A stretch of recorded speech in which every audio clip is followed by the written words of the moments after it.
ಮೊನ್ನೆ ಕೆಣಕಿರ್ತಕ್ಕಂಥದ್ದೇನಿದೆ ನನಗೆ, ಯುದ್ಧವನ್ನು ಸಾರ್ತೇನೆ ಅಂತ ಹೇಳಿರೋದು. ಪಾಪ ನಮ್ಮ ಪರಮೇಶ್ವರ್ ನೆನ್ನೆ ಒಂದು ಹೇಳಿಕೆ ಕೊಟ್ಟರು, ಗೃಹ ಸಚಿವರು. ಕುಮಾರಸ್ವಾಮಿಯವರು ಗನ್ ಹಿಡ್ಕೊಂಬರ್ತಾರ ಅಂತ ಅದೇನೋ ಹೇಳವ್ರೆ. ಗನ್ನು ಏನು ಹೇಳಿರೋದು?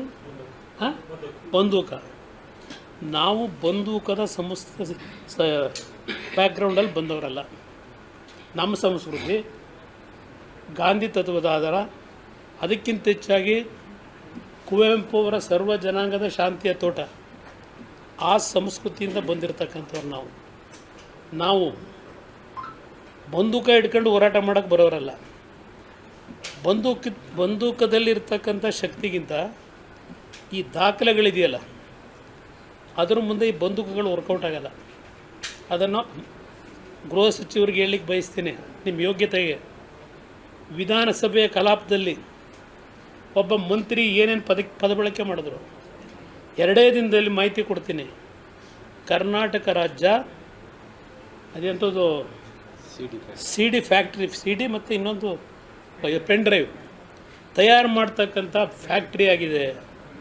ನಾನು ಹೇಳ್ತಿರೋದಲ್ಲ, ಇದು ಕಾಂಗ್ರೆಸ್ ನಾಯಕರು ಹೇಳಿದ್ದು, ಮಂತ್ರಿ, ಜವಾಬ್ದಾರಿಯುತವಾದಂಥ ಮಂತ್ರಿ ಹೇಳಿರ್ತಕ್ಕಂಥದ್ದು. ಇವತ್ತು ಅಷ್ಟೆಲ್ಲ ವಿಷಯಗಳನ್ನು ಅವರು ಪ್ರಸ್ತಾಪ ಮಾಡಿ ನನ್ನ ಹತ್ರ ಹಲವಾರು ದಾಖಲೆಗಳಿದೆ ಅಂತ ಹೇಳಿ ಕಲಾಪದಲ್ಲಿ ರಿಜಿಸ್ಟರ್ ಆಗಿದೆ. ಅವ್ರು ಮಾತಾಡಿರೋದಿಲ್ಲ. ಇವತ್ತು ಅದು ಎಲ್ಲಿಗೆ ಅಳ್ಳಾಡಿಸಿದಿರಿ ಪರಮೇಶ್ವರ್ ಅವರೇ? ಯಾವ ತನಿಖೆ ಮಾಡಿದ್ರಪ್ಪ? ಹೇಳಿದ್ರಲ್ಲ, ಅದನ್ನು 48 ಜನ ಅವರೇ ಇದಕ್ಕೆಲ್ಲ ಕೆಲಸ ಮಾಡೋದು, ಹಿಂದ್ಗಡೆ ಒಬ್ಬ ಮಹಾನ್ ನಾಯಕ ಅವನೇ, ಇದೆಲ್ಲ ಹೇಳಿದ್ರಲ್ಲ. ಇಂಥ ನೀಚ ಕೆಲಸ ಮಾಡ್ತಕ್ಕಂಥವ್ರು ನಿಮಗೆ ಗೊತ್ತಿದೆ. ಸಿದ್ದರಾಮಯ್ಯವ್ರಿಗೆ ಗೊತ್ತಿಲ್ವ ಇದು?